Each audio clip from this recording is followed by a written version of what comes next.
Il y a 2000 ans, les habitants d'Europe ne connaissaient pas encore tous les pays de la Terre. À cette époque, Rome était pour eux la capitale du monde. Les empereurs qui régnaient à Rome conquéraient un pays après l'autre avec leurs armées. Leurs troupes, les légions romaines, attaquaient les pays avoisinants. Quand ils les avaient conquises, ces régions devenaient des provinces romaines.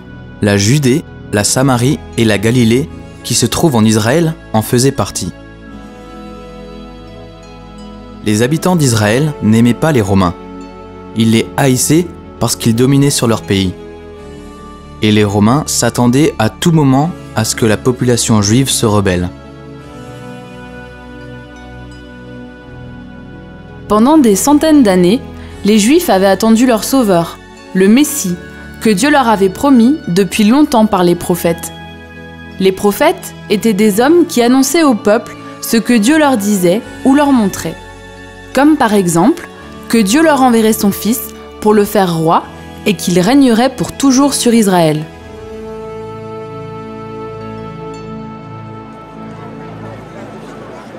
Ah, si seulement le Messie pouvait venir, Se disaient les gens les uns aux autres. il chasserait sûrement les Romains. Mais pour le moment, ça n'en avait pas l'air. Au lieu de cela, l'empereur Auguste envoyait, partout dans l'Empire romain, des messagers qui annonçaient « Écoutez tous, le grand empereur Auguste ordonne que vous retourniez à l'endroit d'où vous êtes originaire et que vous vous inscriviez sur des listes. L'empereur veut savoir qui aura à payer des impôts. Allez, et que chacun retourne à son lieu d'origine. » Tous les habitants des provinces romaines devaient payer des impôts. Comme vos parents aujourd'hui, une partie de leurs revenus revient à l'État. Aujourd'hui, on en fait des hôpitaux, des routes et des écoles et on paye le gouvernement.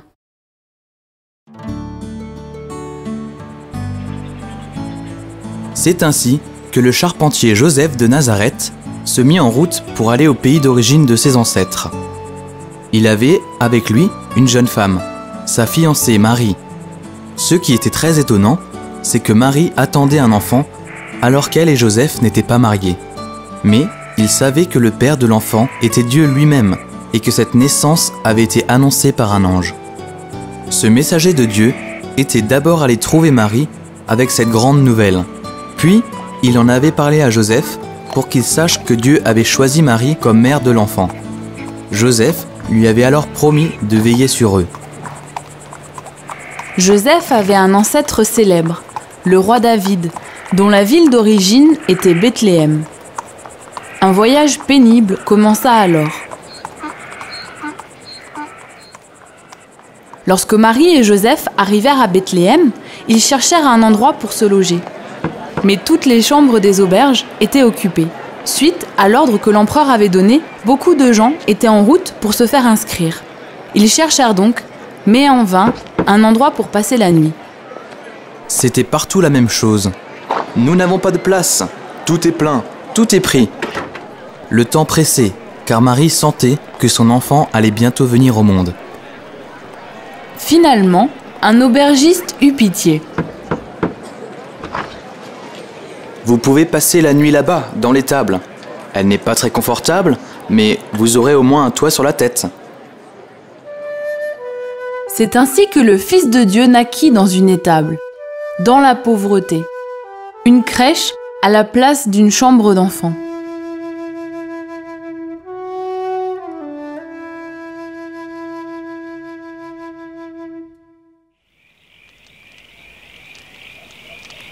C'était la nuit.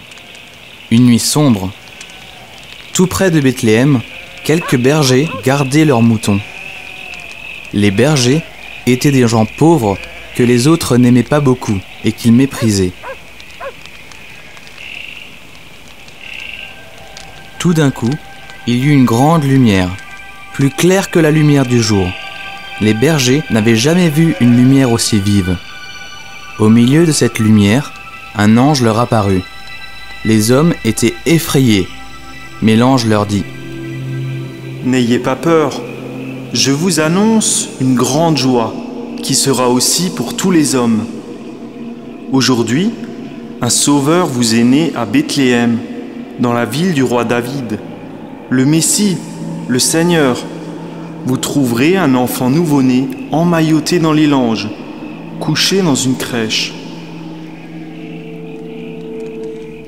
Et soudain, les bergers virent le ciel rempli d'anges, une foule innombrable. Ils louaient Dieu en disant : « Gloire à Dieu dans les hauts lieux, et paix aux hommes qui vivent sur la terre et qui font son bon plaisir. »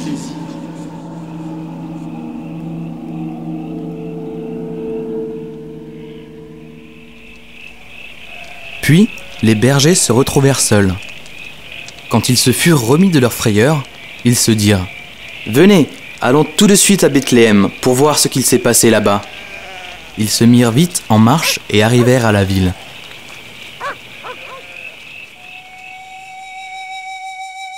Là, ils trouvèrent l'étable, Marie, Joseph et l'enfant dans une crèche. Après avoir vu l'enfant, les bergers racontèrent à tous ceux qu'ils rencontraient ce qu'ils avaient vu et entendu cette nuit-là, et qu'ils avaient trouvé le Sauveur. Les gens s'émerveillaient. Les bergers retournèrent alors à leur troupeau en louant Dieu parce qu'ils avaient tout trouvé, exactement comme l'ange le leur avait dit. Au bout d'une semaine, Marie et Joseph donnèrent le nom de Jésus à l'enfant, ce qui signifie « Dieu sauve ». C'est ce que l'ange Gabriel avait dit à Marie avant qu'elle soit enceinte.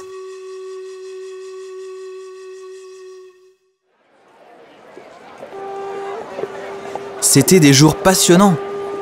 Des savants qui étudiaient les étoiles, les mages, arrivèrent à Jérusalem, capitale d'Israël. Ils venaient d'un pays de l'Orient. Ils demandèrent aux gens dans la rue : « Où est le roi nouveau-né des Juifs ? Nous avons vu l'étoile qui annonçait sa naissance.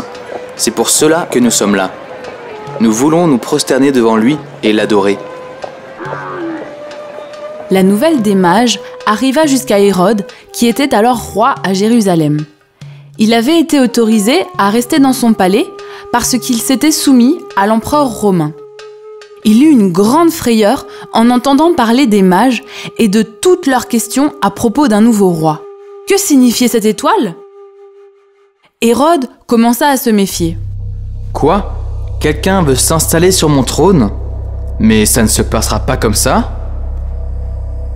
Il appela immédiatement les grands prêtres et les savants qui connaissaient les anciennes écritures et la loi de Dieu. « Dites-moi où cet élu de Dieu, le Messie, doit venir au monde. » « À Bethléem de Judée, votre majesté.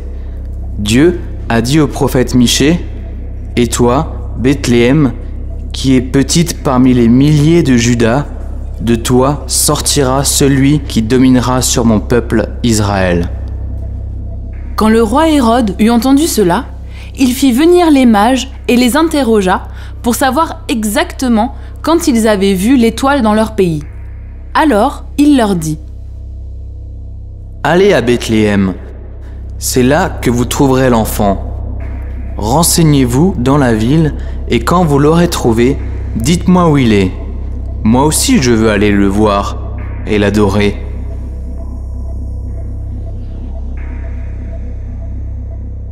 Mais en fait, il voulait seulement savoir où était ce nouveau roi qui prétendait à son trône. Les mages continuèrent leur voyage. Et soudain, l'étoile brillante réapparut. Ils furent très heureux et se mirent à marcher en sa direction. L'étoile les conduisit à Bethléem. Là, ils trouvèrent Marie, Joseph et l'enfant. Ils entrèrent et déballèrent leurs cadeaux, puis ils se prosternèrent et adorèrent l'enfant. Ils lui avaient apporté de l'or, de l'encens, une résine odoriférante et de la myrrhe, une plante médicinale. En ce temps-là, c'étaient des cadeaux précieux et de grande valeur.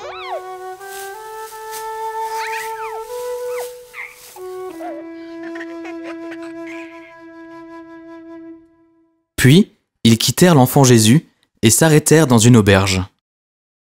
Là, un ange leur apparut en rêve et leur dit : « N'obéissez pas au roi Hérode, ne retournez pas à Jérusalem.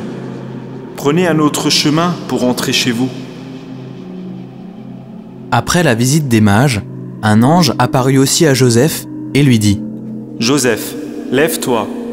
Il te faut fuir immédiatement en Égypte avec ta femme et ton enfant. Le roi Hérode veut chercher Jésus pour le faire mourir. Réfugiez-vous pour le moment en Égypte. » Joseph emballa donc leurs affaires et s'enfuit avec Marie et Jésus dans le pays voisin.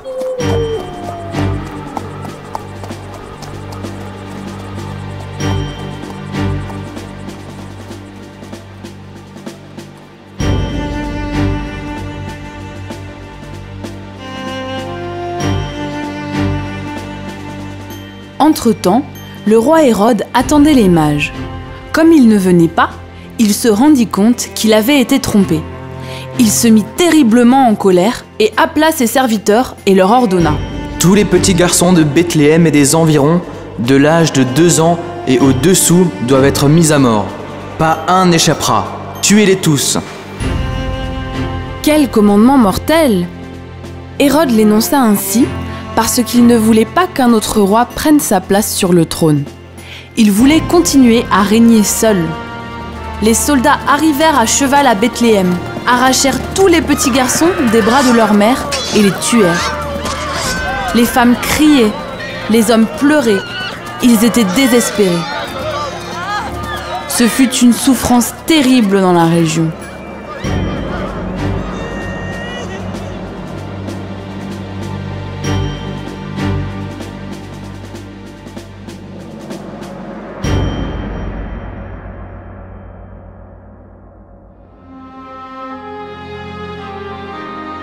Marie, Joseph et Jésus vécurent ainsi en Égypte jusqu'à ce que Hérode tombe gravement malade et meure.